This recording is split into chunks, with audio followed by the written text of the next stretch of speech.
అండి. Welcome back to Madhu's Bommarillu. ఈరోజు మన వీడియోలో మటన్ గ్రేవీ కర్రీని ఈజీగా, క్విక్‌గా ఎలా చేసుకోవాలో చూపించబోతున్నాను. దీనికోసం స్టవ్ మీద కుక్కర్ పెట్టి ఇందులో 4 లవంగాలు, 2 యాలకులు, చిన్న దాల్చిన చెక్క ముక్క వేసి అవి ఫ్రై అయిన తర్వాత నేను పెద్ద ఉల్లిపాయలు ఒక 5 తీసుకున్నానండి. సో, వాటిని ఇలా చిన్న ముక్కలుగా కట్ చేసి ఇందులోనే కాస్త సాల్ట్ అలాగే పసుపు కూడా వేసి వీటిని బాగా వేయించుకోవాలి. ఆనియన్స్ అనేది లైట్ బ్రౌన్ కలర్ వచ్చే వరకు వేయించుకుంటే మనకు కర్రీ టేస్ట్ అనేది బావుంటుంది. సో, ఒకసారి ఇలా అన్నీ కలిపేసి మూత పెట్టి ఒక 5 నిమిషాల పాటు మీడియం ఫ్లేమ్‌లో పెట్టి మగ్గించుకోవాలి.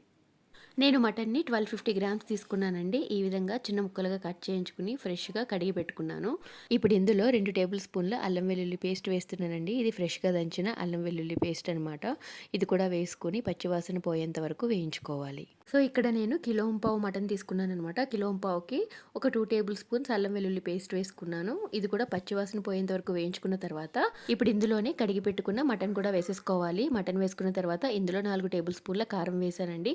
కారం మీ రుచికి తగ్గట్టుగా వేసుకోవచ్చు. మీరు కొంచెం కారం ఎక్కువగా తినేవారైతే ఇంకొక స్పూన్ కారం కూడా వేసుకోవచ్చనమాట. కారం వేసుకొని బాగా ఒకసారి మిక్స్ చేసుకొని స్టవ్‌ని మీడియం ఫ్లేమ్‌లో పెట్టి మూత పెట్టి ఒక 10 నిమిషాల పాటు మగ్గనివ్వాలి.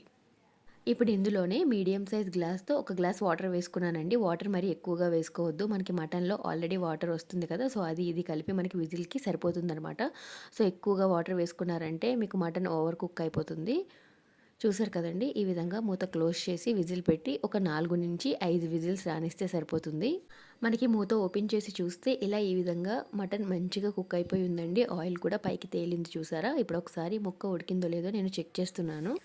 ఇప్పుడు ఇందులోంచి ఒక ముక్క తీసి చూస్తున్నాను. చూసారు కదా! మటన్ చాలా సాఫ్ట్‌గా కుక్ అయిపోయింది. మటన్ తీసుకునేటప్పుడు కూడా మీరు లేతగా ఉన్న మటన్ తీసుకున్నారంటే అది తక్కువ విజిల్స్‌కే కుక్ అయిపోతుంది. కొంచెం ముదురుగా ఉందంటే గనక దానికి ఒక 2, 3 విజిల్స్ ఎక్కువైతే పడతాయి. ఇప్పుడు ఇందులో నేను 2 స్పూన్ల గరం మసాలా పౌడర్ వేస్తున్నాను. ఇది కంప్లీట్‌గా హోమ్‌మేడ్ గరం మసాలా పౌడర్ అండి.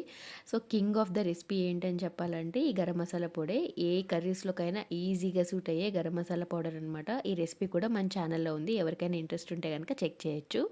ఇందులోనే ఫైనల్‌గా నేను పచ్చిమిర్చి అలాగే కొత్తిమీర వేసి ఇలా ఆయిల్ పైకి తేలే వరకు ఉడికించుకొని స్టవ్ ఆఫ్ చేయటమే. చాలా సింపుల్‌గా, ఈజీగా మటన్ గ్రేవీ కర్రీ మీకు నచ్చింది అనుకుంటున్నాను. మీకు నచ్చితే గనక ఒకసారి తప్పనిసరిగా ట్రై చేసి టేస్ట్ ఎలా వచ్చిందో కింద కామెంట్ సెక్షన్‌లో తెలియజేయండి. Thanks for watching.